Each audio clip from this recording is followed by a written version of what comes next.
उसके हृदय में थोड़ी सी जलन आरंभ हो गई।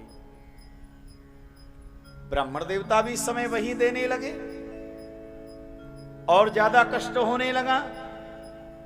कुछ समय के बाद एक पुत्र की भी प्राप्ति हो गई घुष्मा को। अब तो फिर बधाइयां आने लगी और धीरे धीरे ऐसा हुआ कि अब जो सुदेहा थी वो बिल्कुल महाराज अपने आप को अलग विचार करने लगी। बहुत ज्यादा कष्ट हुआ। बेटा बड़ा भी हो गया घुष्मा का, उसका विवाह हो गया तो विवाह पे बधाई आने लगी। बहू भी घर में आ गई।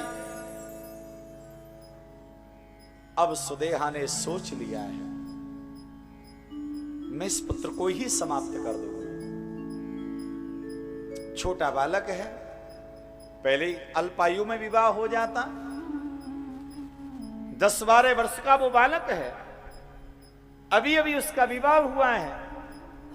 और एक दिन तो सुदेहा ने सोच लिया कि कुछ भी हो जाए आज मैं घुष्मा के पुत्र का ही वध कर दूंगी।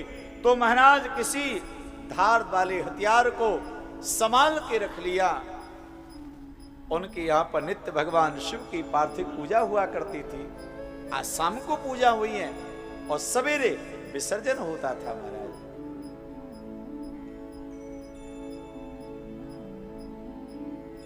4 बजे बहू जगी वो घुष्मा की पुत्र वधू, और वो जाकर के जैसे ही महाराज स्नान इत्यादि के लिए गई, अब सुदेहा ने देखा अब कुछ ही क्षण में बेटा भी जग जाएगा, उसके भी जगने का समय हो गया है। यही मध्य में समय है। आज महाराज वो सुधर्मा गई और तलवार से सोते हुए महाराज उस घुष्मा के बेटे को मार दिया। मैंने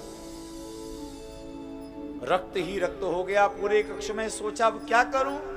तब उसने कि एक महाराज किसी कपड़े में बांधा और बांध करके वहां पर एक नदी थी उस नदी में छोड़ दिया। इधर स्नान करके पुत्र वधू जब अपने पति को प्रणाम करने को गई तो पूरे महाराज कक्ष में रक्त ही रक्त हो रहा है। रो पड़ी, वो चीखने लगी, चिल्लाने लगी, दौड़ के आई और तुरंत महाराज पता चला। बहू ने कहा मां किसी ने आपके पुत्र को मार डाला है। पूरा परिवार रुदन करने लगा। समाचार घुष्मा को मिला, बेटे को किसी ने मार दिया। शाम को भगवान महादेव की पार्थिव